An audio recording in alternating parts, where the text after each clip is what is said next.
Hello, hello. Are we live? We got one person in here. I think it's just me. Brandon, what's up, dude? Do we have any people in here? Oh, it's just me and Brandon. Oh, we got two people. It's literally just me and Brandon. What's up, dude? Oh, okay. We got some people. How we doing, everybody? Welcome to the live. First YouTube live in a while. We're actually gonna go live on Instagram as well in a little bit, but I figured I'd just start on YouTube, say hi to you guys for a little bit. We got a lot of fun stuff planned. As you can see, we got this crazy cut in front of us. Let me know if you can guess what this is. I'm not gonna show you the exact angle, so let me see if we have any good guesses.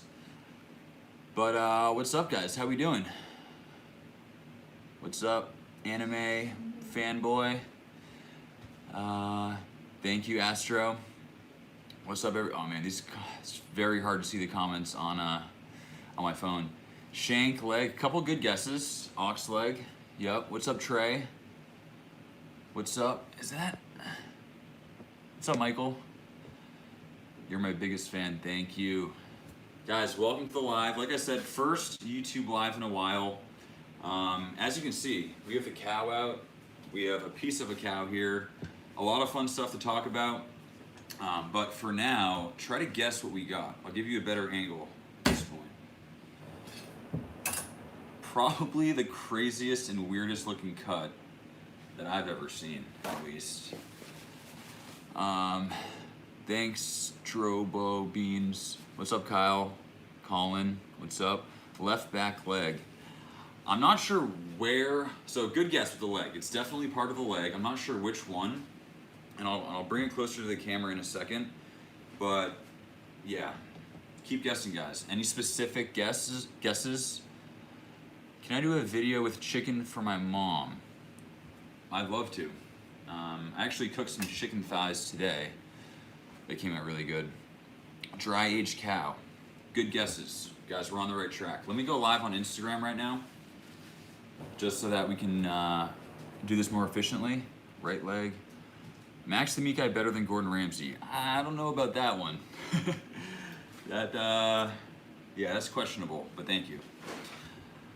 Arby's does not have the meat like this guy. I will say, guys, Arby's is a very solid fast food restaurant choice. Growing up, I never went to Arby's, but after I did that video, I was actually very impressed, I'll be honest. Okay, we're gonna go live on Instagram. Chick-fil-A, fan of Chick-fil-A as well. Keep the comments coming. We're just going live on Instagram now. Let's see if it's working. How's it going, everybody? Hope we're having a good week. Happy Thursday. As you can see, we have something very interesting in front of us. We also have the cow out. And yeah, hope everybody's having a nice day. See some comments. What's up, Chef Haberco? Is that rotten? To be honest, I'm not sure if this is rotten. It has been dry aging for a while, but let me know if you can guess what this is, especially for the people on Instagram. We've been live on YouTube for a little bit. We've had some good guesses, but this is what we have here. Different than what I have on my story. Honestly, the guesses on my story, those were pretty wild, to the point that I can't really share most of them. But this is a different cut than what we have on the story. We're gonna show that off too in a little bit. But for now, I figured I'd give you a little update on what we have here. Any guesses? Best spacing for a steak for a beginner. Best spacing, butter. I use half a stick of butter. That's like my go-to. Let's see, my favorite cut of meat. That's a good question. Probably outside skirt steak. I don't know. I go back and forth between a few of them. But yeah, guys, try to guess what we have. I'll show it off a little bit better. It is, somebody guessed dry aged. That was a good guess. It has been dry aging for a while. It is one of the more unique cuts that I've ever held and looked at. It's pretty crazy looking. But yeah, if anybody remembers from Instagram, it's this guy right here. It's a beef shank from Black Hawk Farm, so it's American Wagyu. So it's a really high quality beef shank. We've been dry aging it since 8/1. So what, it's been like 2 months, over 2 months. So a really long time. Usually when you dry age, it's only 30 to 60 days is like the general range that you usually stick with. Oh, did he? Oh, thank you, Nico. Thanks, man. Hey, Nico's been crushing it lately. Not only did he get a new Weber, but he actually guessed what was on my story correctly. He's one of like 2 people that I saw that guessed it correctly. There's one other person, but we'll show that off later. This is different. It looks equally as weird, but it is a beef shank, American Wagyu. So in terms of the cow, right, oh, can't see it. In terms of the cow, the shank is right here. It's like the bottom area of the leg. Like ossobuco, and like people braise them, you can smoke them. I've never heard of anybody dry aging them. I actually have 2, another one in the dry ager. But I'm still actually not sure how I'm gonna cook this either. Like this is, someone's saying American Wagyu makes no sense. So American Wagyu is a term for the breed. So Wagyu is a type of cow from Japan. Angus is a type of cow from America. American Wagyu is the crossbreed between the 2. So it's not quite Wagyu and it's not quite Angus. So from that perspective, it's that crossbreed type situation. But yeah, I get that question a lot. Is it true Wagyu? Is it A5 Wagyu? Is it from Japan specifically? Not quite, but it does have that bloodline running in it, so it's worthy of that name, in my opinion. See if I can get any these questions are coming a little fast. So we're currently live on YouTube as well for the people on Instagram. I'm going to try to get to as many questions as I can, but really the main purpose of this live is to kind of show off a few of the unique cuts that I have. Just to show off some of the unique cuts I have. Again, this has been in the dry ager for like 2-3 months. If anybody has any ideas of how to cook this, or if they want to see something special with it, let me know. Feel free to DM me. A couple ideas, like possibly smoking it or braising it. It has a lot of protection from all this fat. So usually through the dry age process, you have to cut off a lot of that exterior, and you still kind of have to in this context, but since there's so much fat, the meat itself, which I feel like is mostly here, should be protected. I don't know though. It's definitely a weird cut. It's definitely not like a tender area of the cow, like a ribeye, tenderloin, strip loin, that area. It's definitely one of the more chewy cuts. Since it's dry age, it should be as tender as it could get. But at the same time, it's one of the least tender cuts. So if you guys have any ideas, feel free to let me know. Cook it under the hood of a car. There's an idea. Okay, yeah, so this is the first cut. I'm gonna show you what I have on my story on Instagram right now. That is probably one of the, if not the most unique cuts that I've ever received. It was actually for my birthday. My sister got it for me. Andrew from Black Hawk Farms was hugely helpful in getting that. So I'm gonna show it to you right now. Sophia, do you mind helping me grab it? So Sophia's gonna grab it. I'm pumped to show you guys what it looks like because it's unique for a couple of reasons. And I'll explain to you why. But let's see if we can just get some questions here. Come with a grill kit, that'd be cool. Beef shank and bear stew, that'd be interesting. Taste test right now. Okay, so I was thinking maybe we cook a steak on this live. Like after we talk about this, yeah, Tomahawk and the one in the fridge. So we either cook a steak or we do a Q&A after I talk about this stuff. So let me know what you guys think. I'm down for either. You need your own apparel. One day, I'd love to. Where am I based out of? I'm in Connecticut. I grew up in Boston, lived in China for the past 6 years, and I'm currently in Connecticut. Cook it with Gordon Ramsay. I'd love to. I don't know if he'd be open to that, but the invite is out, Gordon, if you're down. Let's see. Okay, so let's talk about what we have. Wait, Sophia, do you mind grabbing there's like a little package in the fridge. It's like a paper bag thing. Okay, 1 second, guys. My sister's helping to grab something. What part of China are you from? So I'm not from China, but I lived in Shanghai, and I definitely miss it. How do I donate? I don't know. Beat the meat. We'll see. Okay, so guys, first and foremost, we got this guy right here.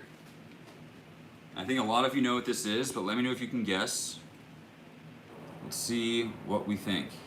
What knife do I use? So this is my new knife right here. Soul of Creation, hand forged. I really love this one. But guys, what do we have here?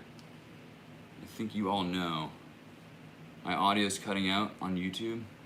Espiano, you got yourself a shout out. Guys, any ideas? Ribeye. Okay, yes, we got some answers. Doesn't matter if you use salted butter to base instead of unsalted. I like to use unsalted. People say that salted burns or sometimes can be more prone to burning. I don't know if that's true, but I like to add my own salt. Okay, so guys, ribeye. Getting more specific with this ribeye, can anybody tell me what the muscles are within this? We've talked about it a couple times on my channel, probably like a month or two ago. But any idea, first of all, what this guy is right here? I'm sure a few of you know what it is. Hey Noah. Hey Noah Madden. Guys, any thoughts on what this is right here? Not true. I could be wrong about the salted butter thing. I did hear that though. Guys, this right here, any ideas? A cap, yep. So the technical term for this, yep, we got a lot of people saying, ooh, even Lisa said cap. Guys, a lot of people saying cap, which is right. The technical term is Spinalis, Spinalis dorsi. This right here is probably, in my opinion, the most prized cut on the whole animal. It's extremely tender, really beefy. In my opinion, it's a lot more flavorful than other areas of the ribeye. Predominantly this right here. This is the eye or the longissimus dorsi. Generally, when you see a ribeye, you really see this guy right here with a cap on top, in general.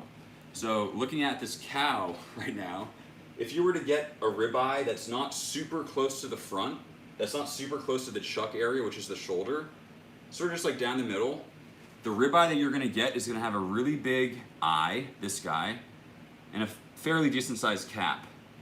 In this situation, we have a really big cap, a relatively small eye, and right here we have this other muscle. Can anybody tell me what this one is? This was easily the hardest of the bunch, but I'm sure there's a few people who know this right here. Do all ribeyes come like this? Not all of them. I'm gonna show you a few other examples that are slightly different, and it's all dependent on where it comes on the actual rib roast. So, but can anybody tell me, what's the worst way to eat a steak? Oh, blue is the worst way. I don't know, a blue steak, that was kind of a joke on my last video saying that it's just for vampires. Personally, I prefer, like if it's a filet, I think rare is great. But yeah, blue, it's a lot, but I can appreciate it. Guys, any ideas what this is? I don't think I've seen an answer yet. Not the tenderloin, so that's different. That's a completely different part of the cow, but good guess. It looks kind of similar. Sweet meat, thank you. So this is the complexus, okay? This shows up as we get closer to the shoulder, as we get closer to the chuck right here. Can you guys see? So this is the chuck, otherwise known as the shoulder. And as I was saying, when we're closer to here, in the middle of the rib, or closer to the back, we only have these two muscles. We have the longissimus dorsi, or the eye, very tender, not super flavorful. It's actually an extension of the strip loin. So it's essentially a strip loin that's on a ribeye. We have the cap, which is the spinalis, which is, as I said, highly prized, really great. And we also have this muscle right here, which is the complexus. This is part of the shoulder.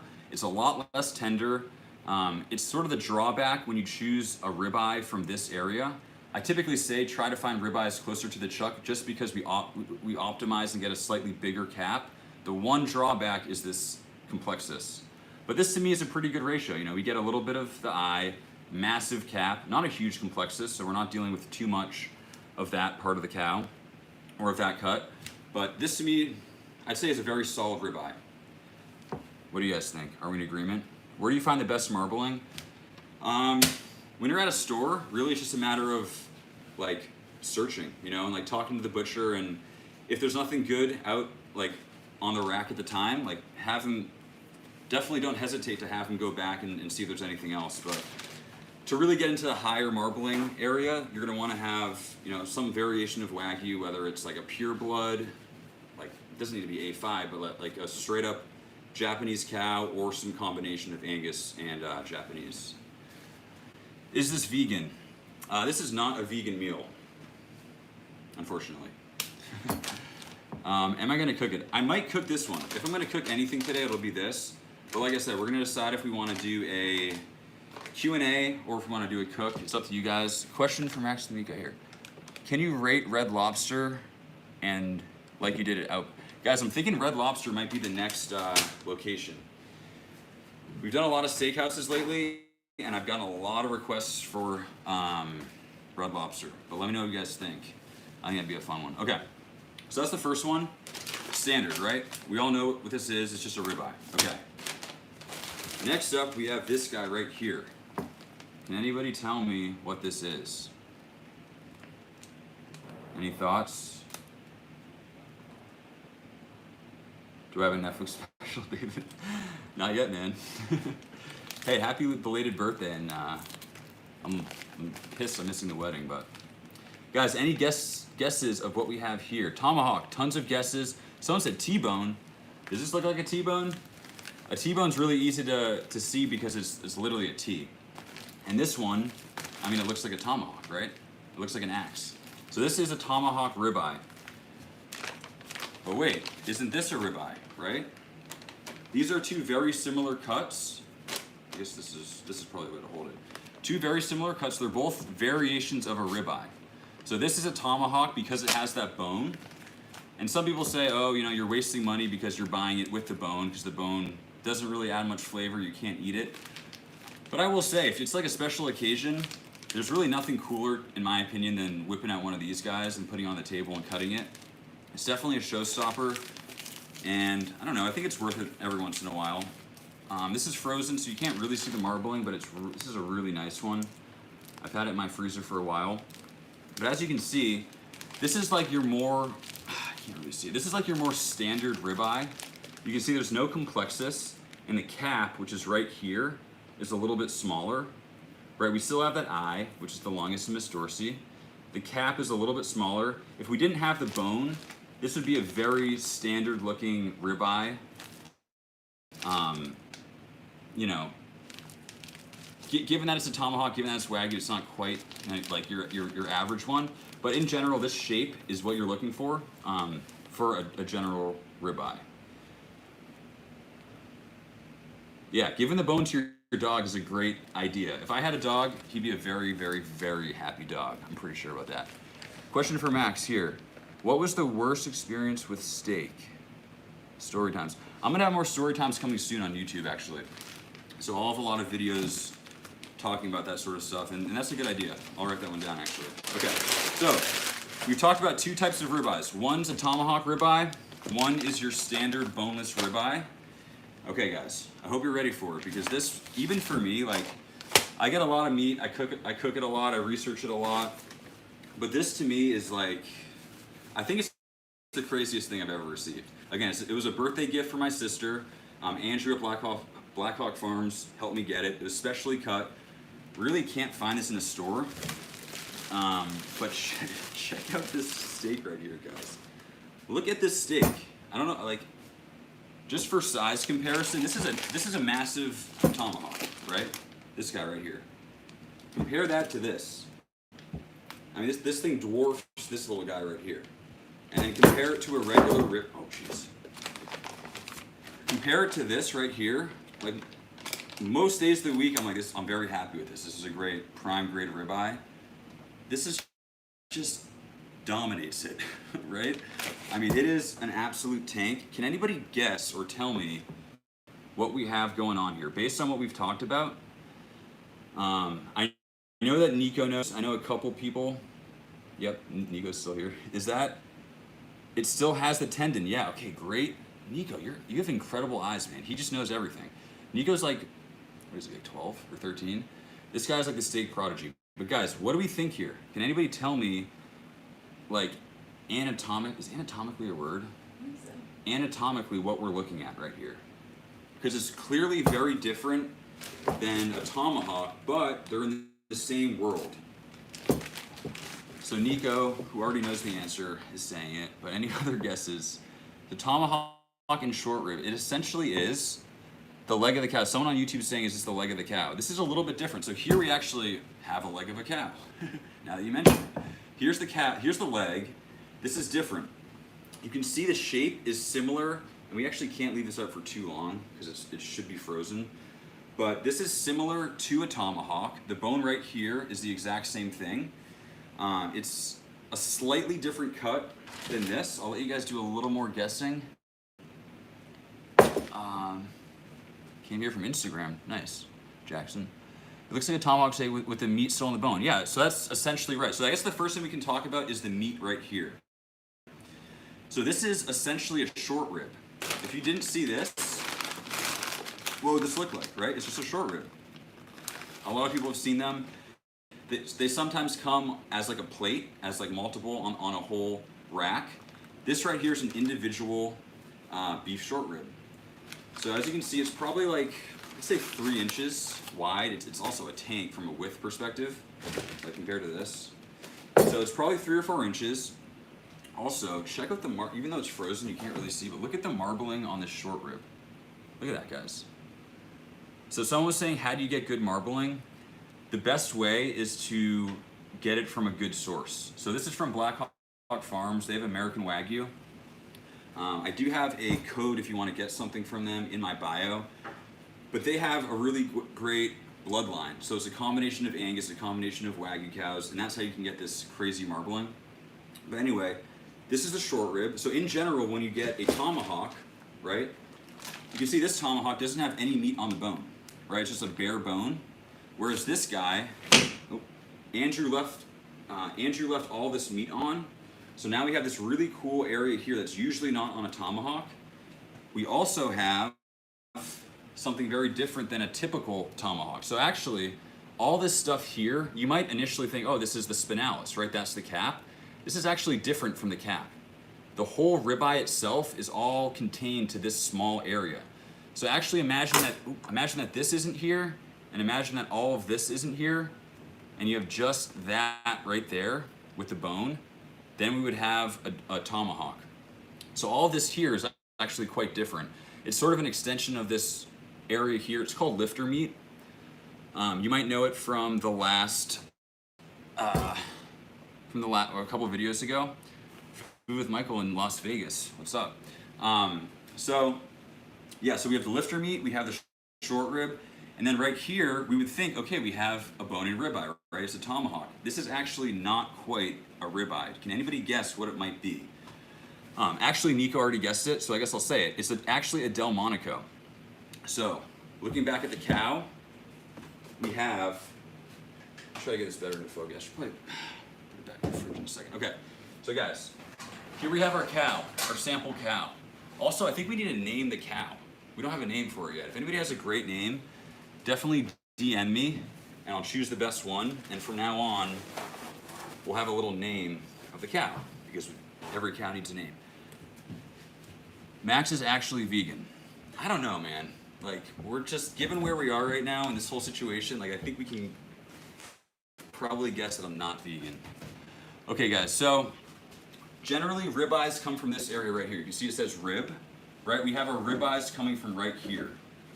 And so the bones or the ribs on a cow go all the way across, right? I think there's like 12 or 13 ribs total, but from the actual ribeye, which is here to here, there's 7 bones.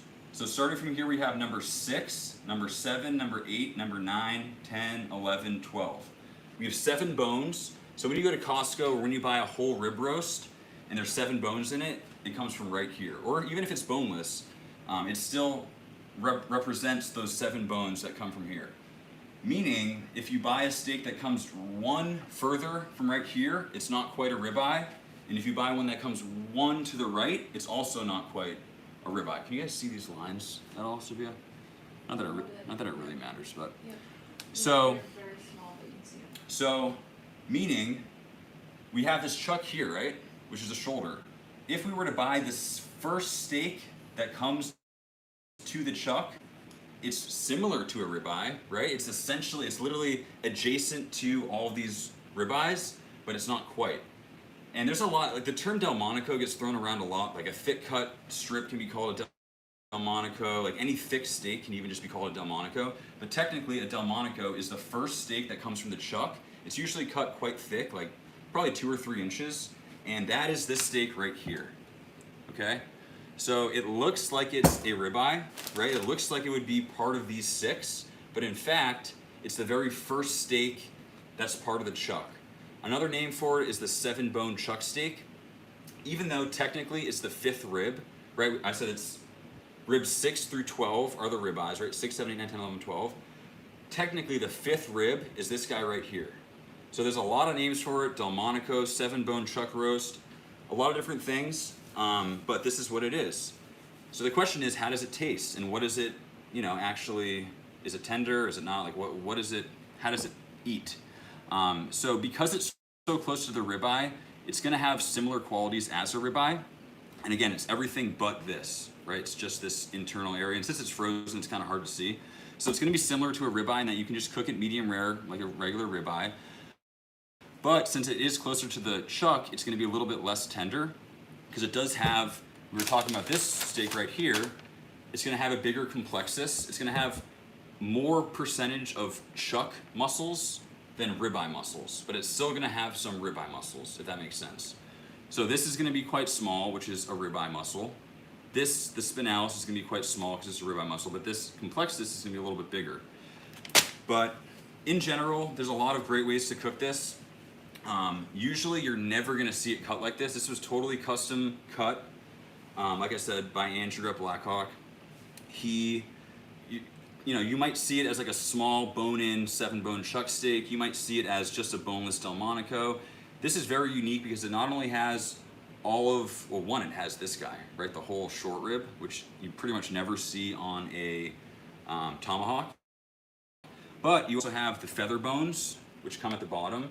You have like essentially the spine right here. You have all the lifter meat. So from a cooking perspective, right, we know that the internal part here, which is the Delmonico, you can cook to medium rare. It tastes great, right? Here, this is completely different, right? Has anybody had a short rib before? If you have, it's probably been either braised or smoked. And you can cook it to medium rare, cut it thinly against the grain. It's actually great. It's a little bit less tender. But in general, you're very rarely gonna see this area cooked to medium rare, or cooked in any way other than low and slow. So that poses the question, how are we gonna cook this? Because we know that this needs to be cooked to medium rare, but this needs to be cooked to like 200 degrees Fahrenheit. So like 130 internal versus 200 internal.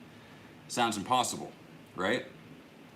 I do have an idea of how we're gonna cook it, but I'd be interested to see if any of you guys have your own ideas. I'm definitely gonna do a video on this. This is gonna be a really cool one. But yeah, that's like the internal dilemma of how do we cook this properly and how do we cook this properly? And it's a similar concept of like if you're cooking a T-bone, right? You have the tenderloin and you also have the strip loin as part of a T-bone. Technically, they should be cooked at slightly less temperatures if you really want to optimize it, but there's very little variance there between a tenderloin and a strip compared to this. I mean, these could not be more different, right? This requires low and slow cooking. This requires medium rare. So that's the situation we're in. And yeah, I think it's, like I said, I'm super excited about this, and it's easily one of the cooler cuts I've ever received. It is starting to defrost, which is not ideal. Let me see if I can get some, use the snow method, Nico. See, has anybody seen that video? That was from a while ago. So let's see if we can get any opinion on skirt steak. I love skirt steak. There's two types. There's the inside skirt and the outside skirt. So skirt steaks run kind of like this area right here. The outside skirt is a lot more tender than the inside skirt. Inside skirt is still great, but the grains on an inside skirt are quite coarse. You can cook them very similarly, but if you have access to an outside skirt, I would definitely recommend that one. It's also great to marinate and cook quickly. Thank you, Ian. Thank you. I can barely, my eyes are terrible. ADS shorts. Do I only eat red meat? I do not. I eat other stuff too. Can you give me a shout out? Emiliano. Okay guys, so, do I ever eat chicken? Yeah guys, I cook chicken for lunch. I cook chicken thighs.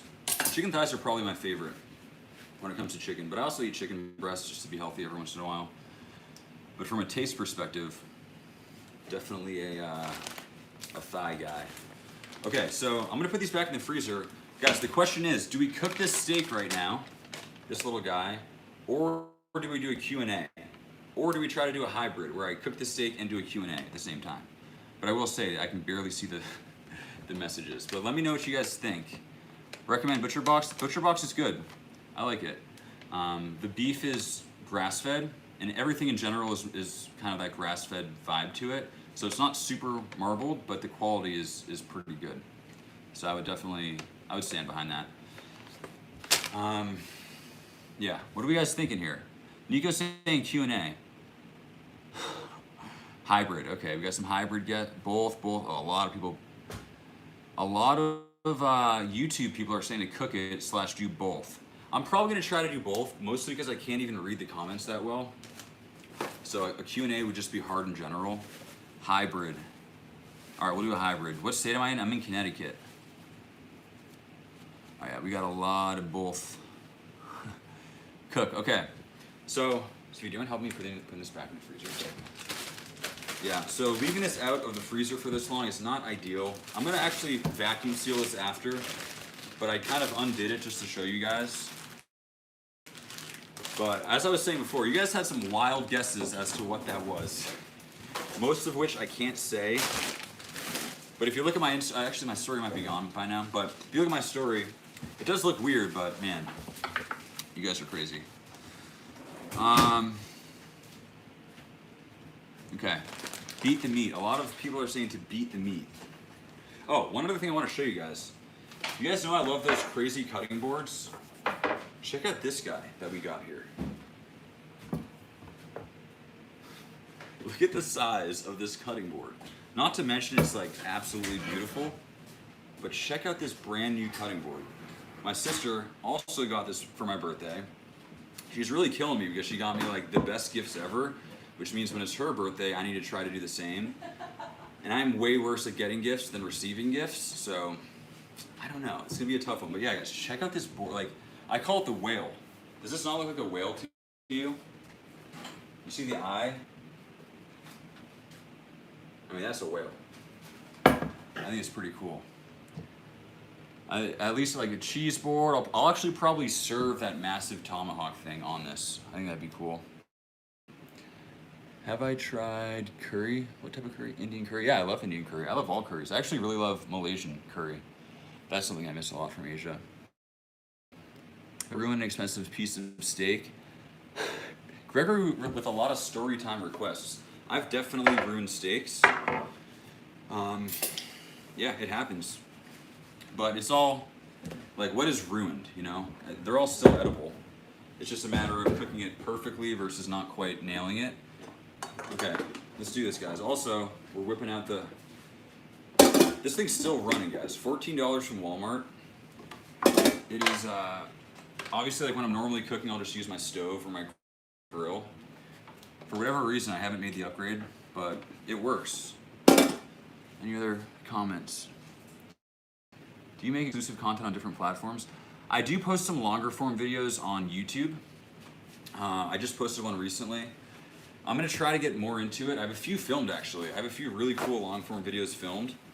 So if you wanna watch those, go check out my YouTube. And if you're on YouTube, I do post some shorter stuff on Instagram, stories as much as I can, and yeah.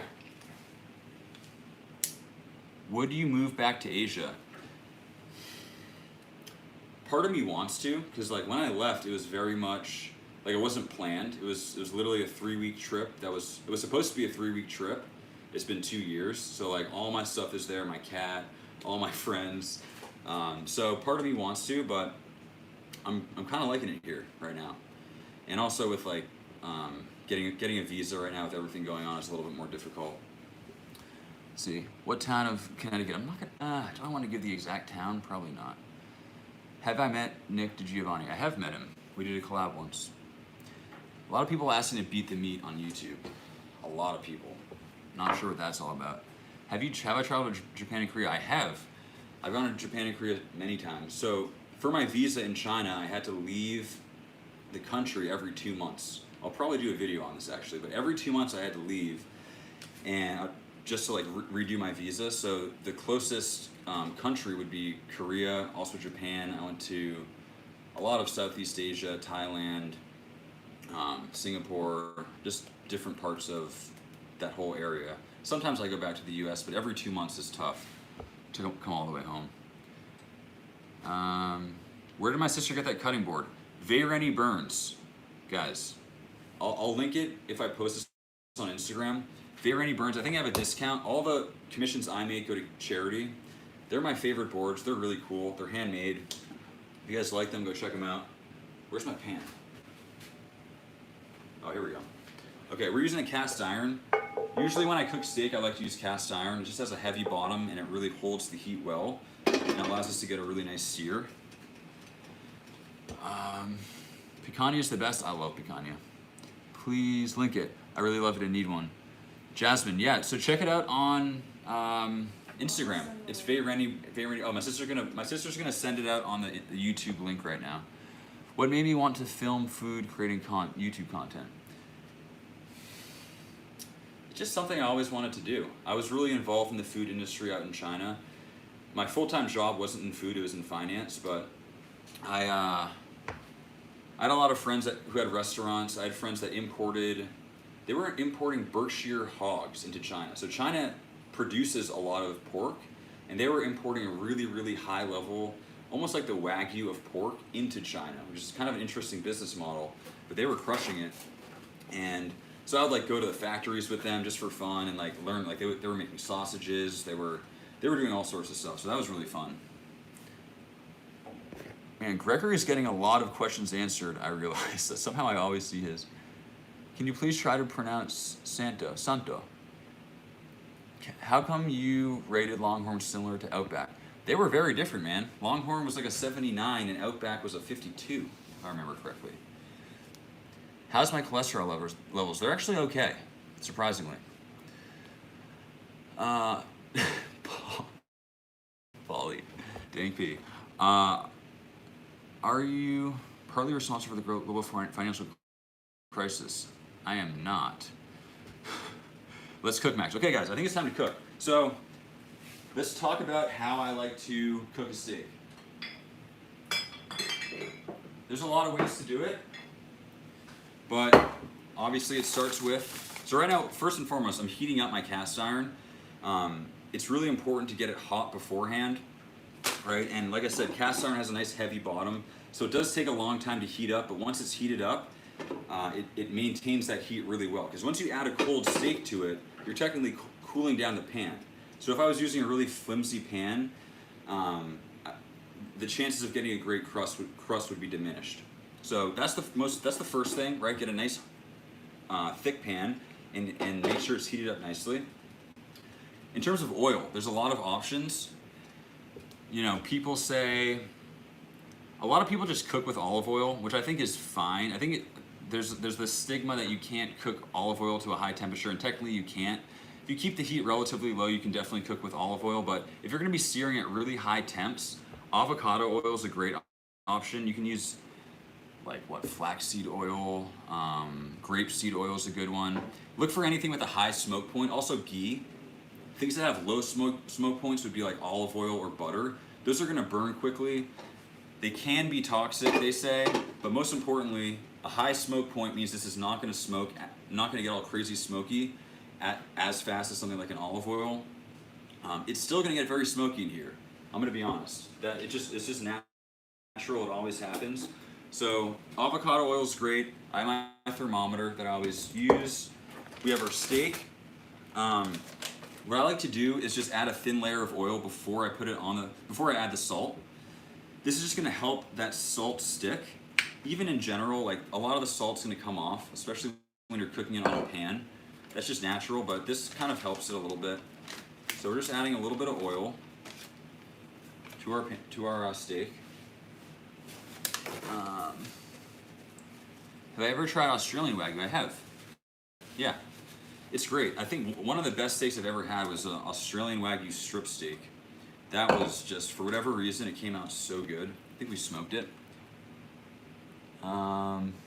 Thanks, guys. So, what's your favorite cut of meat and why? So I was saying this before, probably outside skirt steak. I think it's pretty underrated, but it really depends. Honestly, my favorite steak is whatever I think is the best value at the butcher shop at the time. So like, you might go into the butcher shop thinking, oh, I really want a ribeye, but if the selections of ribeyes aren't great, then, you know, look at the strips or look at the fillets. So I'm less concerned about the cut and more concerned about getting a really quality version of whatever cut I decide on. Because as long as you cook it correctly, you can pretty much make any cut taste great. Aside from something like a eye of round, which, I mean, it's still okay in its own way, but it's not going to eat like a steak, really. Is this my full-time job? It is my full-time job. What brand of smoking? Let's see. Do I think, so Edgar's saying, do I think aging a steak over a month is worth it? I think it's a fine line. You know, once you get to a certain point, whether it's you or your guests are going to be like, this is just too intense. Like that cheesy, dry aged flavor is just a little bit too much for me. So I think starting with like 30 to 45 days is pretty conservative, and you should be good. There's a lot of variables at play. I mean, I've enjoyed them at 60 days, 90 days. That one I did at like 300 days, I think I did a video on it, was not great, I'm gonna be honest. So like 300 days is probably too much. All right, I'm gonna grab my salt. Where's the salt? Normal salt. My sister's gonna help me find my salt. Let's see. Chef Maxwell. So I'm actually Maximilian, so shockingly. That's my my full real name, or my real name. How much meat do you waste? I try to avoid wasting any meat. Do I like using carbon steel? Carbon steel is great. Carbon steel is a great option. Cast iron is a great option. Man, these comments are going fast. What do you do with the trimmed pellicles? It depends. I mean, you can grind it into burgers. You can cook it into a sauce. Sometimes I just throw it away, honestly. You know, like it's just part of the process. Really just depends on the day. Thoughts on hanger? Hanger is a great one. Huge fan of hanger. There's a lot of quote-unquote secondary cuts, like hanger, like Denver, like skirt steaks, anything like that. It's usually very critical that you cut those against the grain.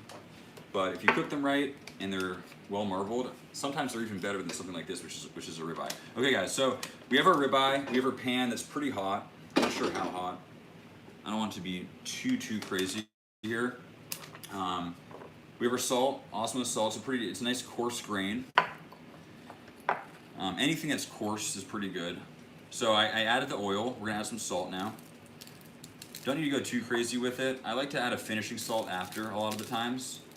Again, some's gonna fall off. You don't want to over salt it. You can always add more after, right? That's never an issue. But if you add too much, and I will say it's kind of hard to do because a lot of it does come off. But yeah, we're just gonna add some of our salt. Terrace Major is great. I actually just tried it for the first time recently. Blackhawk Farms, I think they sell it, but it was delicious. It was really great. Can you do grilled salmon? Ooh, great idea. I would love that. Do I sous vide? I do a lot of sous videing. I actually learned a lot of what I know is from the trial and error process of like sous videing stuff. So when it comes to temperatures and like time frames and like how to make sure something's pasteurized, a lot of that stuff came from sous vide. I'm probably gonna do a live going over everything about it in the near future. Kalisa, hey Lisa. Let's see. Do you think A5 Wagyu is overpriced? That's a great question. I don't think it's overpriced because they're so rare and so costly to produce that I don't think it's overpriced. The question is it worth buying it? And I think it's a once in a lifetime situation that everybody should try. I'm not sure if it's the type of steak that you should be eating every day. It's also like ridiculously high in fat. I think to be A5 Wagyu, it has to be 57% fat. So do the math there. It's a lot of fat. Okay guys, so I just added more of this avocado oil to the pan. It is smoking, which means it's already higher than the smoke point of avocado oil, which is, I think, like 510, 520 degrees, so it's quite hot. But yeah, it's gonna get smoky, most likely. Okay, we're gonna put steak in. Are you on YouTube, bro? I am on YouTube. We're actually live on YouTube as well. Okay, so we're going to start with just searing the fat side a little bit. What are we thinking here, guys? How high is my setting? I've been kind of fluctuating it. It's on max right now, actually. It's really hot. The pan's probably like 600 degrees, it would be my guess. Speak Chinese. I'm gonna speak Chinese in a video. I've been meaning to do that. What did I do on my 29th birthday? What did we do? It was pretty crazy, honestly. Massive party. Me and my parents, my sister. I just cooked a steak, I think. It was fun. Favorite cut of steak? Man, I gotta get that question a lot today. I think outside skirt. Okay. Got the side seared off a little bit. The first step, which I think is really important, is to push down. Right? We want really great contact. So by pushing down, we get a nice consistent crust versus really patchy, right? I think that happens quite a bit. Ow, that's hot. How old am I? I'm 29. I turned 29 a week ago. Ow. Ding chilling. Ice cream. So some people speak Chinese here. Can you talk about when you lived in China? Yeah, I'm gonna do, like I said, I'm gonna try to do more videos, kind of just like story time things. But that was a wild part of my life. I was there for, I started going there when I was in high school, actually, for a trip, and then I went in college. I worked there for 6 to 7 years. Yeah, a lot of stories, and definitely gonna share it with you guys. What do you do apart from cooking steak? I also cook pork sometimes. I cook salmon every once in a while. No, I assume you mean like besides cooking. I like to fish. I like to golf. I like to hang out with friends. I will say this is pretty much my life now. You know, I do this a lot. Okay, guys. So see how we're looking. Pretty decent crust already. The mental thought process for me is like start developing the crust. It doesn't need to be perfect. We don't want to cook it all on one side so we like overcook the bottom, but I like to first get a decent crust, then start flipping it, do the same to the other side. Should I butter baste this? Grab some butter.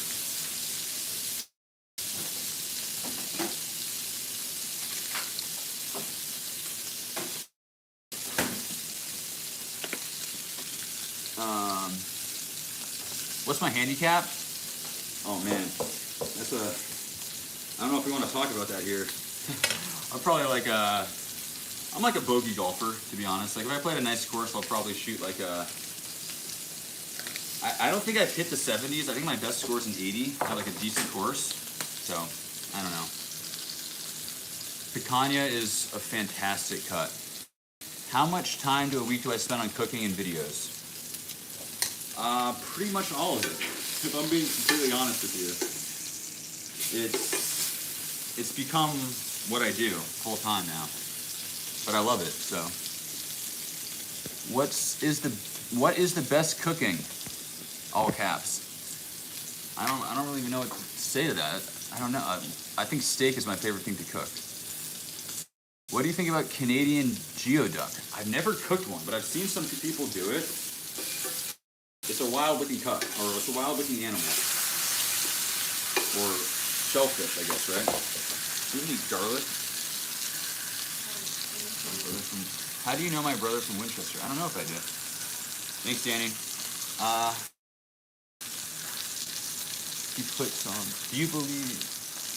Do I like rare or medium rare? I think the rare or medium rare like conversation is more related to the cut than it's related to like just generally liking it. If it's something more fatty like a ribeye, so we got a decent crust going. You guys see?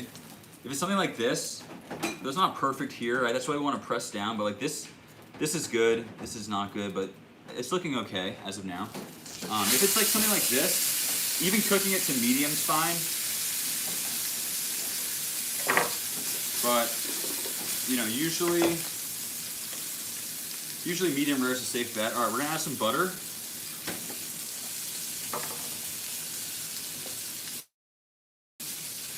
Am I vegan? Yes. What oil is the best to sear? I would say avocado oil.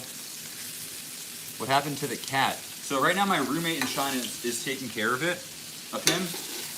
I think he's gonna come back though, so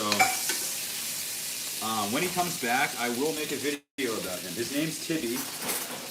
He's probably the coolest cat you've ever met. He has a short cut-off tail, so I'm just gonna baste it a little bit. And he's missing a tooth as of like 3 weeks ago, apparently. The edges, we started by cooking the edges. Do you ever butter bathe your steaks? You're looking at it right now. See how it's really nice and bubbly, the butter? That's very important. If it's too cold, it'll take away from the crust. If it's too hot, it'll burn. But nice bubbly butter is what we want. And that's pretty much what we have right now, which is good. So the internal temp's at 110. I'm probably gonna pull it, honestly. It goes fast, guys. It's probably pretty rare right now. I might cook it a little longer. I feel like the pressure is always on when I have to cook a steak live for you guys. 107 ad, you can cook it a little more. Best steak for beginners to cook? I think just because I want to make sure you have a good experience, a good initial cut would be like a strip loin or a ribeye. It's, you know, you can slightly overcook them and they're still going to be tender and good. So I'd say a strip or a ribeye. Filet is going to be a bit more expensive, but also great. You know, it really just depends. But I'm a big believer that you should, as I was sort of mentioning, like, not go to the store thinking I want a ribeye, and more so, I'm trying to find the best cut that the butcher has at the time, and working it from that perspective. But if it's your first time doing it, I think a strip or a ribeye is a good way to go. So I'm saying overcooked. What are we thinking, guys? Is this overcooked, perfect? I don't know, because we have not cut into it. Oh, guys, also a little tip. I've mentioned this before, but always rest it on a rack. See how we have this nice, beautiful top crust? We also have this nice, beautiful bottom crust. If this was sitting on a plate, it would start steaming, right? And this bottom crust would be destroyed. Anytime you get a takeout steak from a restaurant, you'll notice that the bottom crust is just non-existent. The top might look great, but all those grill marks, everything else is completely gone. So do this, and you have a top crust and a bottom crust. Do I eat meat every day? I don't. Do you ever tried cow or bison balls? No. What's my favorite restaurant I've been to? That's a really good question. I really love Chinese hot pot. It's one of my favorite meals. I also love Korean barbecue. But there's a few Chinese hot pot spots that I really love in Shanghai. Also in like Sichuan that are great. How long am I resting it for? Okay, guys, this is we can talk about resting a steak. So people are saying if you wait 10 minutes, your steak will be cold. In reality, after 10 minutes, your steak should be even hotter than when you took it off. The resting process takes probably 10 minutes on average, I'd say. So right now, the temperature of the steak is going up, right? As I'm waiting, it's actually getting hotter. It's not cooling down right now. It's actually heating up. So it's at 130 right now, which is close to where we want to be. Do I speak Mandarin? I do. I'm probably rusty right now, but I do speak some Mandarin. Okay, cutting board. Oh, all right.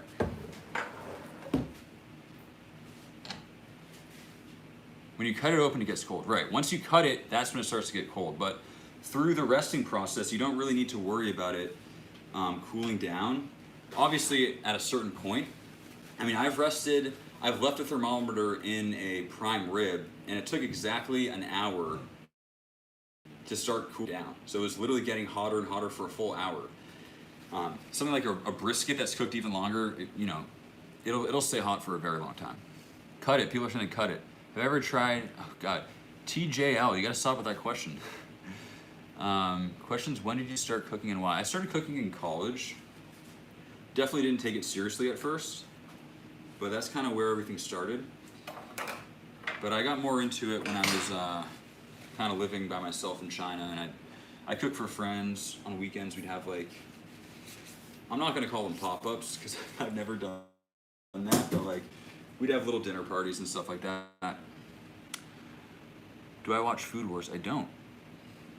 So, did I go to Culinary School? I did not. Favorite cooking methods? We talked about sous vide. I think that's one of those things that not too many people know about, and they assume it's like this crazy French technique. But really, I think it's a great technique to add to your toolbox. A sous vide can cost like, it's like $80. It's pretty cheap. And yeah, it's just, it's just one of those things that I think people can learn a lot from, because I learned a lot from it myself. So we have it cooked. I'm actually going to separate the muscles just to show you guys. This here is the cap, that massive cap that we had from this steak.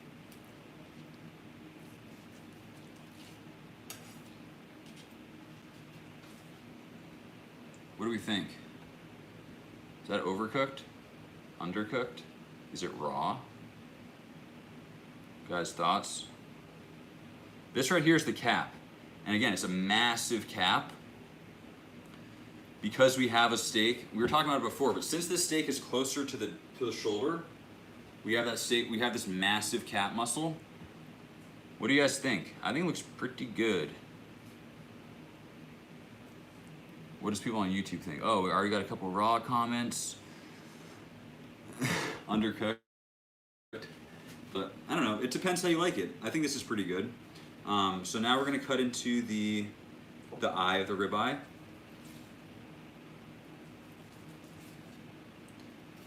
Feels very tender.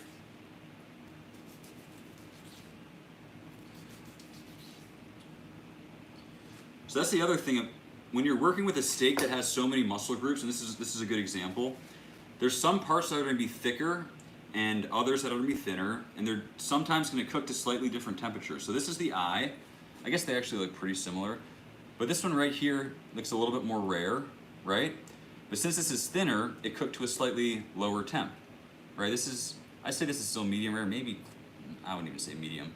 This might be on the rare end, this might be on the medium rare end. But just something to keep in mind. That's why sometimes on my videos, you'll see that I tie up the steak, especially on a ribeye. I like to just add a nice thin, not super tight, just adding that twine. It keeps the whole steak together as opposed to having that cap like flying off and everything like that. So that's just a tip that I find pretty useful. That's raw. Do you ever salt after rather than before? I always salt before, and then I sometimes salt after if it needs it. What I like to do, so like if I was serving this for friends, I would probably cut slices, and we're doing like family style, I would kind of cut slices like this. I like to separate the muscles and kind of explain to people like, this is the cap, this is the spinalis. It should taste a little bit different than, that part there. Then I'll get some flaky salt. This is, so again, we have our Osmo flaky salt. This is black, which I used in my last video. How cool is this, guys? Black, my sister's literally licking her lips over there, she's starving. So we have black flaky salt. Look at the size of these shards. The only salt I've seen with this big shards would be like a Malden's flaky salt. So instead of putting it on the steak, then you risk over salting it, I just like to put it on the side. Kind of adds like another rustic element to the plating. And then if people want, they can dip it in the salt and kind of go from there. But that's how I like to do it. But you'll notice that I did add salt before. I just didn't go super heavy. Is pink meat safe to eat? It is. Especially if it's handled properly. What? That is not raw. Okay, guys, thoughts? Is this raw? Got a few. Guys, so this is the cap. I was talking about how it's like the prized cut. This is partially why. One, you can see it's, well, you can't see it, but it's extremely beefy. It's part of the ribeye, right? It has all those elements of a ribeye. It's also extremely, look how tender this is. I haven't cut it or anything. This is just a little, I mean, it's, especially if you cut it against the grain, but like this is just extremely tender compared to other areas. Ever tried tartare? Yeah, I like tartare. I wouldn't say I'm the hugest fan, but I'm a fan. Do bear meat, that'd be cool. Yeah, bear meat would be an exception. Really wild game. I mean, I guess venison you can cook to medium rare, but like from what I hear, you don't want to undercook or leave bear meat undercooked. All right, guys, let's try it though, right? We'll try the cat first. If you want to try it. All right, guys. Sister reveal in 3, 2, 1. Sister reveal. Hi, guys. Okay. How do you tell if you're cutting against the grain? That's a great question. So, something like a ribeye, you don't need to think about it as much, just because the muscle fibers are quite tight and it's going to be tender everywhere. But how do you tell? It depends on the cut, really. Like looking at it before it's cooked is important. So something like something like a skirt steak is like you can really see the grain. So that's a little bit easier to tell like before you cook it. I don't know. It depends. What do you think, Sophia? It's so good. Is it good? Wow. Sophia likes it. Mmm. Nice job. It's good.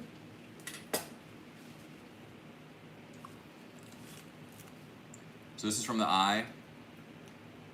I think it's pretty good. The crust is okay. It's a relatively thin cut. So the two variables are cooking the inside nicely while still trying to get a super nice crust, right? A super hot pan is great for a crust, but you run the risk of overcooking the inside or having a big gradient. So it's definitely a balance. Butter basting can help. As you butter baste, the hot butter hits the top of it. So not only are you cooking the bottom, you're also cooking the top. It definitely is just something that takes practice. I pulled this at, I think 115 degrees internal. It carried over all the way to like 135 probably. Maybe in the thicker parts a little bit lower. Is this prime? This is prime. This is prime grade. And this was like, what was that? How do you tell the grain of a fillet? So a fillet would definitely be the exception. When it comes to a filet mignon, I never worry about cutting it against the grain. That is the most, so also guys, excuse me, guys, just to make better use of our cow, and again guys, send your DMs if you have a name for the cow, because she needs a name. Anyway, the tenderloin, which is right here, is so incredibly tender that there's really no need to cut it against the grain. Even a ribeye, really, like people do, but you can cut it any which way and it's gonna be tender. That's super important when you get into like tougher cuts or these secondary cuts. That's when cutting against the grain really improves the experience and can turn like a really average steak eating experience to something amazing. Favorite butchers? So I buy most of my stuff online. Black Hawk Farms is really great. That's where we got that that crazy looking roast. If you weren't here before, guys, we had this ridiculous bone-in Monaco. I'll post this video on my IGTV if people want to watch it again. But that was really cool. Let's see. You're showing too far left of the camera. So, oh, sorry, I'm on it for Instagram. Okay. The cow should be called Lucy. Ooh, I like that. That's actually a great name. That's so far the first, that's the best name. That's the only name, actually. Guys, any ideas for a name? We can even put it in the chat right now. So far, I actually do really like Lucy. Any names for this cow? I'll give you a better look at her. I like Lucy. Do I like liver? I don't hate it. I think it just kind of depends on how it's cooked. Charlie's good. I like Charlie. Betty's also good. Why does Betty and Lucy work for a cow? Right? It's just like those are cow names. I like Lucy. I like Lucy. Like Yeah. Juicy Lucy. Yeah. That's Chuck's Flavor Train's line. I love when he says that. Sarah. Oh, Betsy's good. Bella's also good. Delicious. Beatrice is all. Man, you guys know how to name cows apparently. Do I go hunting? I've never gone hunting. I would. I think it'd be cool.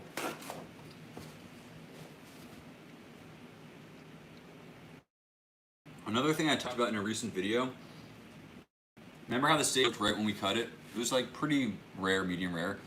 Look how much more, it's literally been what, 5-10 minutes? Look how much more red it got in such a short period of time. Right, as it's exposed to, like, if I were to cut another piece now, like, look at the difference from just the air, right? This is air exposed, this is not. This is like a way more dark pink or red, I guess, a deep red color versus like what you typically see. So when you're looking at videos on the internet and it's like, oh man, that steak is raw or that steak looks really undercooked or overcooked, keep in mind that how long it's exposed to air has a big influence over how it visually looks. Have I ever eaten Iberico pork? I have. Yeah. Similar to like the pork that I was talking about before. One that Berkshire. Yeah, those are those really top tier pigs, I guess. And you can get some really, it's a completely different eating experience than like your commodity type pork. It's really white and lean versus these really rich type breeds. What's the weirdest food? I've ever ate something that I've butchered it myself. One time I like helped butchering a deer that one of my friends hunted. I guess that counts, right? Most of you? What's the weirdest food you've ever eaten? Weirdest food I've ever eaten? Someone asked weirdest food I've ever eaten. I've eaten some weird foods. Like I've eaten jellyfish, which I'm a big fan of. What else have I eaten that's just strange? Like all sorts of like tripe, intestines and stuff. I've eaten brain. Wasn't a huge fan of that, I'll be honest. Where is the Brazilian picanha? That's a good question. I actually have some in my freezer. You should compete in a SCA competition. I would love to, but I will say I don't have the expertise to cook in that setting. I think there's a lot that goes into it. Like you marinate the steak a certain way, use the grill grates, but I would love to like learn that from somebody. I know Bama on Instagram, he does those things. So maybe I'll do a live with him one day. We can talk about it. That'd be cool. But there's definitely an art to cooking like the perfect steak from a judge perspective. Vegan kangaroo. I think I've had kangaroo jerky. I feel like I have. I've never tried ostrich. Scorpion on a stick. I feel like in China I might have. I don't know. Because I know we have the lollipops and scorpions on it. I should ask my brother if he knows you. You should. Have I tried horse? I don't think I've tried horse. So you have more. It's One more? so good. I've heard it so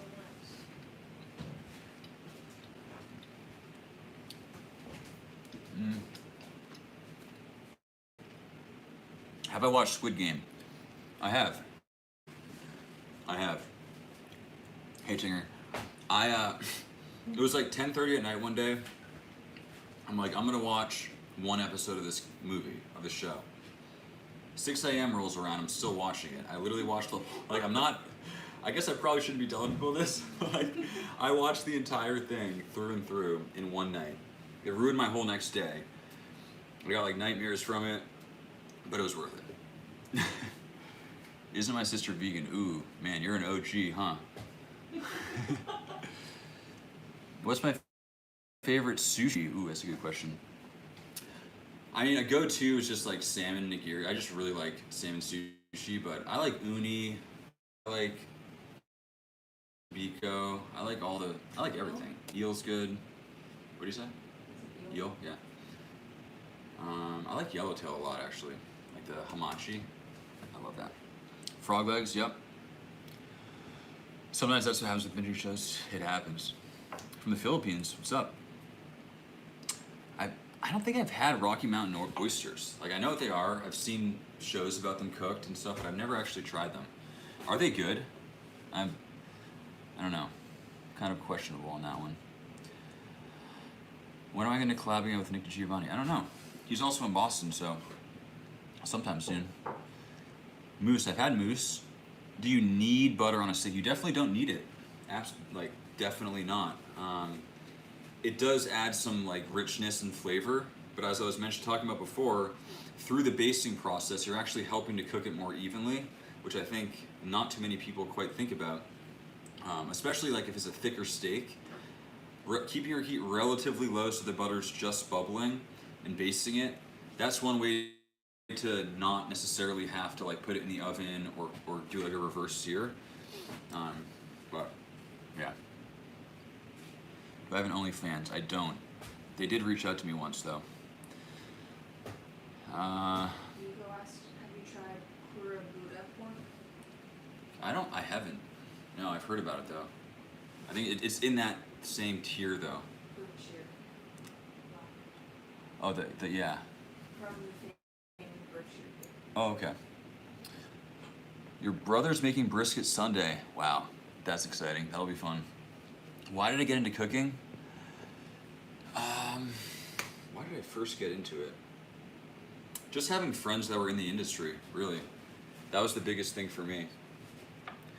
Like just being around it, and I gotta plug this phone in, I just realized. It's already at 20%. Also, like, I mean, we eat 3 times a day, right? And I really look forward to meals. So why not make them as great as possible, you know? And like take the steps and prepare to, you know, since you're doing it 3 times, it's not like a once a week thing. It's not like a hobby that you just do every once in a while. It's like you're literally eating every day. So I don't know, I think it's just something that I like to make as great as possible. I don't know if that makes sense, but how could I start smoking food? So before I ever had a smoker, I had a big pot. I would put a bunch of, not charcoal, I put a bunch of wood chips on one side, literally like a massive pot. I put the wood chips here, I put it on one burner, I kind of offset it and put like salmon or like bacon or something, so it wasn't quite touching like directly under the heat source. And I'd be just like in my apartment in China and try to get those wood chips to ignite with really high heat. Once they were lit, turn it down, crack the top vent, and literally just smoke in this like massive ways to do it. I think a good first step would be getting a Weber kettle. It's like an $80 purchase. The 22-inch would be my favorite. It would be what I recommend. Also, the Weber Smoky Mountain's great. The kettle's great because it's highly versatile. You can direct heat grill. You can smoke. It's cheap. The Weber Smoky Mountain is a little bit more expensive, but it's way more optimized for smoking, right? You can keep those temps between like 225 and 275 really easily. There's a lot more grill space. Either works, you know. Nico said you just got a kettle, which is super exciting. But yeah, there's cheap ways to get into it, and there's more expensive ways. You can go the route of pellet smokers, which is a little bit easier to manage at first. I think in my opinion, nothing beats charcoal and hardwood. So I always recommend, at least if you have the time, getting into it from that perspective. But yeah, whatever works for you. Big fan from India. Oh, thanks, Aman. My favorite fast food. Ooh. I don't get that one a lot. Favorite fast food? I will say that one time I went to Arby's and I had that sandwich. Like, I was shocked with how good it was. I was not expecting much, but that was a fantastic sandwich. Chick-fil-A is good. Honestly, anything at like 2 in the morning is a good option if it's around. Okay. How long to let our steak rest after cooking? It depends on the size of the steak and how long you cooked it. Like, if you cooked a brisket for 13 hours, you can let it rest for I've let them rest up to like 7-8 hours, and by the time I cut into it, it's still impossible to hold. It's so hot that it's like burning your fingers. But if it's a thin steak, like this guy that we just cooked, that we cooked in literally like 5 minutes, you don't want to go more than 10 minutes. You don't need to go more than 10 minutes. But another thing you can kind of think about is like if you're cooking for people or like you're cooking for yourself even, if you think you might have slightly overcooked it, and you're like, I probably left it on an extra 30 seconds longer than I should have, I cut down my rest time as much as I feel like I can. So instead of resting it for 10 minutes, I'll rest it for 5 minutes, because at that point the carryover, instead of going up from 120 to 140, it only goes up to 135. And I cut into it, like I stop the cooking process. That's what I do sometimes. I kind of overthink it though, probably. But yeah, whatever works for you. I'd say 10 minutes is good for a regular steak, and then half an hour to an hour for a big roast. Minimum. Outback or Longhorn? You gotta check out those videos. No, Longhorn was great. They crushed it. They beat Outback. They also beat, who did they beat? Roadhouse. Oh, Roadhouse, Texas Roadhouse. Yeah. But I will say, like, every restaurant's completely different. The cuts you get on a certain day, like the marbling vary, like even just in choice grade or just in prime, the marbling varies so much. So there's so many factors when it comes to cooking a steak that I should probably give them all another chance.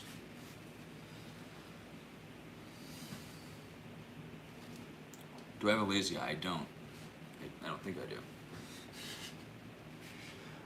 do. Least favorite cut of meat? I'd say something like eye of round. It's extremely lean.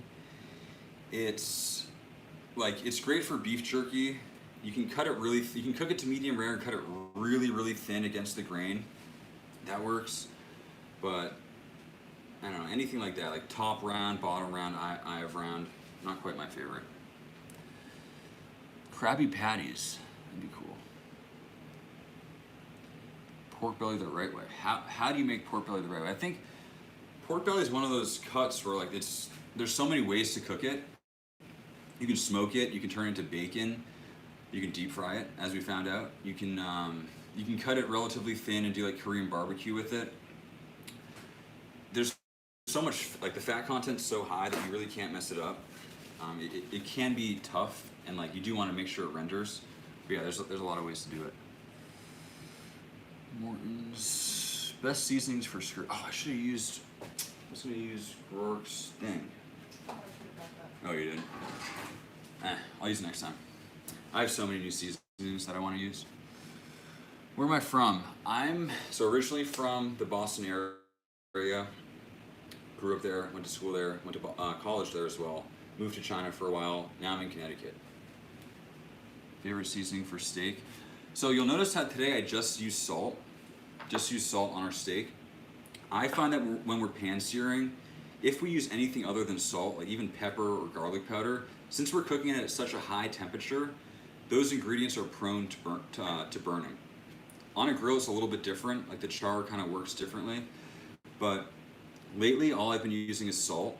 I don't know though. What do you guys think? Like, you can definitely add other things, but just to avoid that, like bitter, burnt, black pepper type taste, I've lately just been using salt. Beard lineup looking fire. Yeah, guys, the beard's also flowing today. I don't know if you guys can tell. It's a lot longer than usual. So, I don't know. What do we think about the beard? Have I been to Iowa? I don't think I've been to Iowa. No steak sauce ever. Guys, did we figure out a name for this cow? I feel like Betsy was a good one. What else was good? Lucy was good. It should be a Bessie. Bessie's also great. These are coming from movies, right? They got to. Tandoori chicken. The cow is Korean. Oh. Bobby, I like that. Oh, Daisy's good. Yeah, you guys are using name. You guys are using movies for sure. Daisy was definitely a movie name. Turbo, what's up? Nicki Minaj, ooh, that's a good name. Frank, I like that. Sue. Filet Mignon. Ooh, that is a good name. Oh, wow. I really like that. Filet mignon. That is a fire name. I feel like we kind of have to go with that. That just like gut feeling told me that that was a great name. Sweet Baby Ray's is also good. I like Juicy Baby Louise. Ray. Filet mignon is Filet mignon very good. is That's just like a great name. What do we think about filet mignon? We should come down to like 2 into a bowl. Okay, yeah, I like that. Asian food, I love Asian food. I really do. Chuck Roast the Third, that's funny. Chuck Roast is also a good one.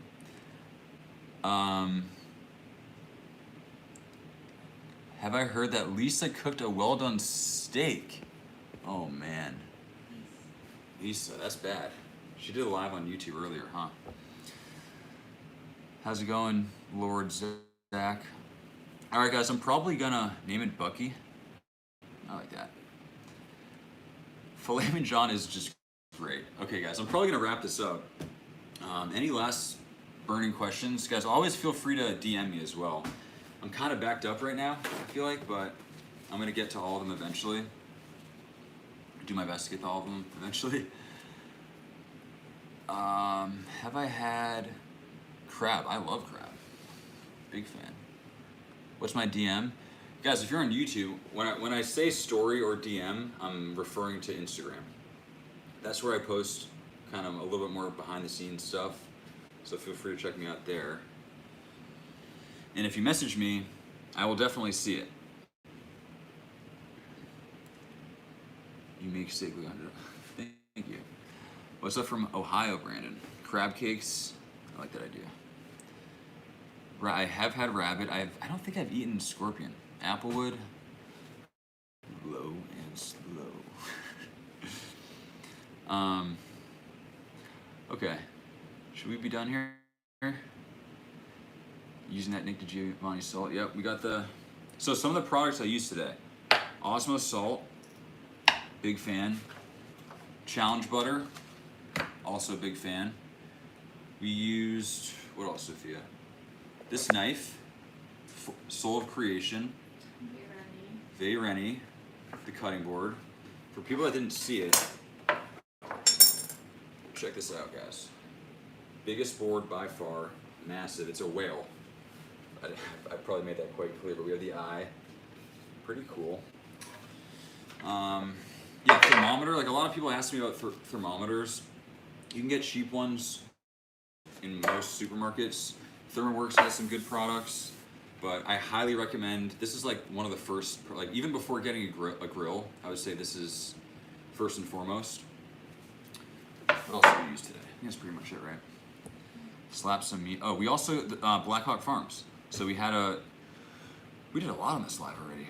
So that massive bone in Delmonico is from Blackhawk, which is really cool. Do you use A1 sauce? This is gonna be controversial because I typically don't, but I don't hate A1 sauce. Like I think there's this stigma that you just should never ever use steak sauce. And generally speaking, if you spend a lot of money on a nice steak, like I'm not gonna put A1 sauce on it. But I think a couple times a year I use A1, or there are situations where I'm like, this steak would be better if I had A1 sauce.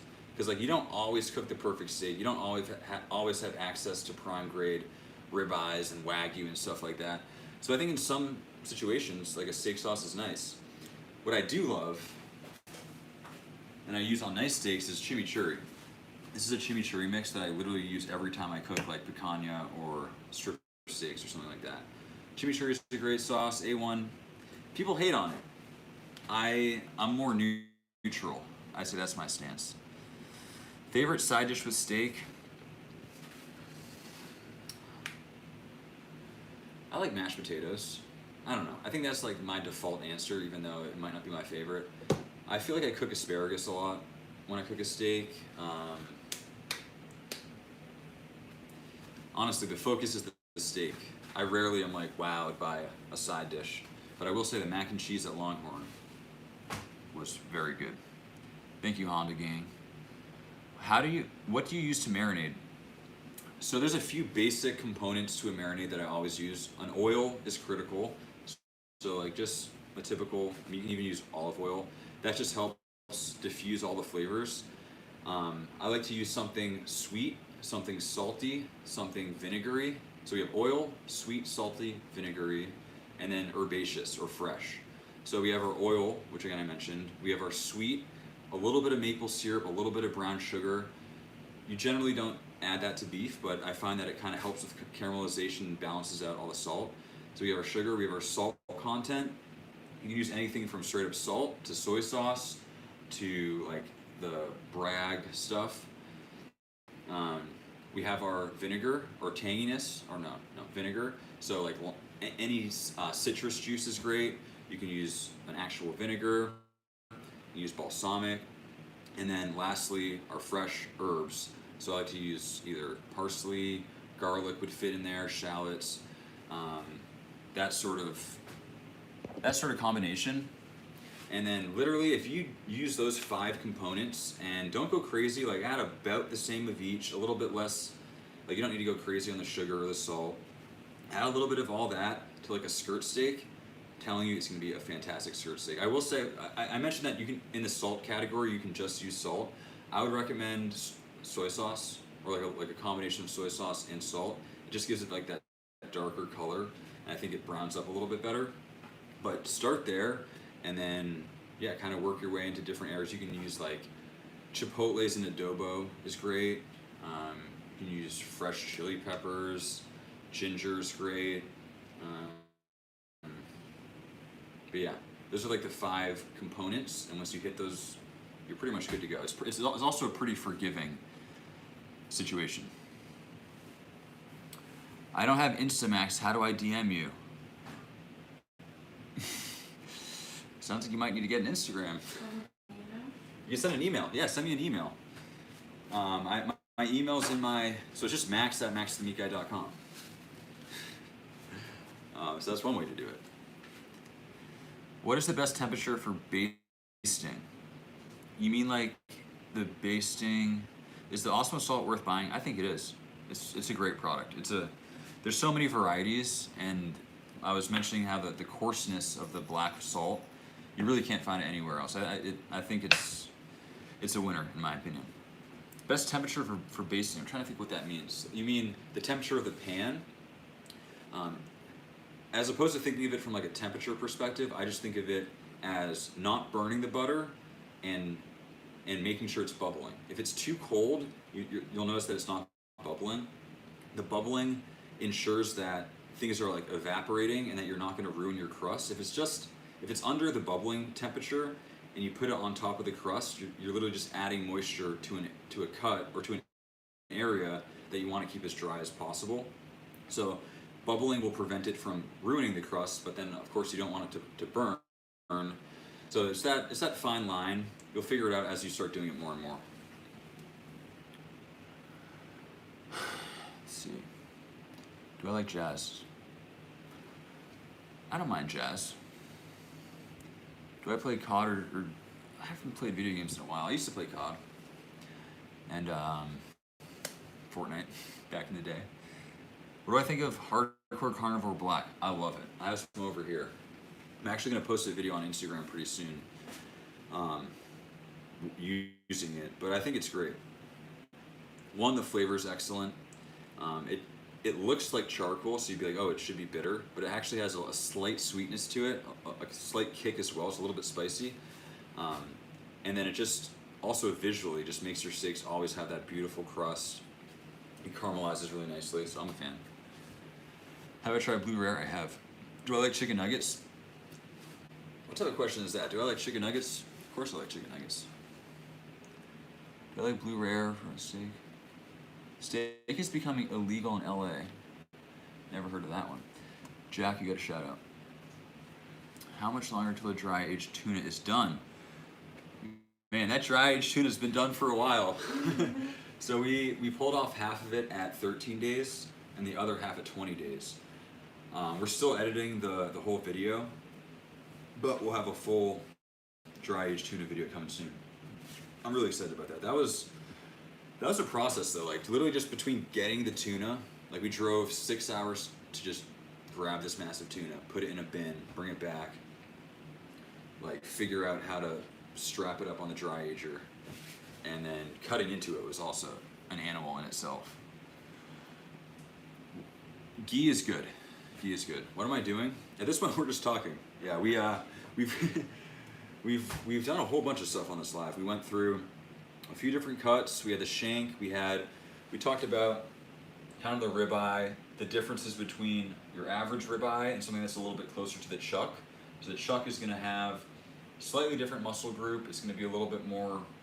Some people like it more. It's a little less tender, but I think there are some great qualities to that area. Talked about that. We cooked a steak. Some people think it's completely raw. But yeah, now we're just kind of chatting. Probably gonna end this soon. Thoughts on Chick-fil-A sauce? I look thick today, thanks. I worked out. I don't know if that's a good thing or a bad thing. Alright. Let's battle. Where do I live? I live in Connecticut. Do you eat well done steak? Not always, not typically. Alright guys, I'm probably gonna bounce. Thank you for joining. I really appreciate it. That was fun. As I was mentioning, feel free to DM me, shoot me an email. Joey, is it Joey? If you don't have Instagram. But yeah, we'll do another live soon. Let me know if you have any ideas. I'm thinking we're gonna do a live all about sous vide. I think that'd be cool. As I was saying, like I learned pretty much, not everything I know, but I learned a lot of what I know from sous vide, just trial and error. But yeah, thank you guys. I'll talk to you soon. And yeah, hope you have a great weekend.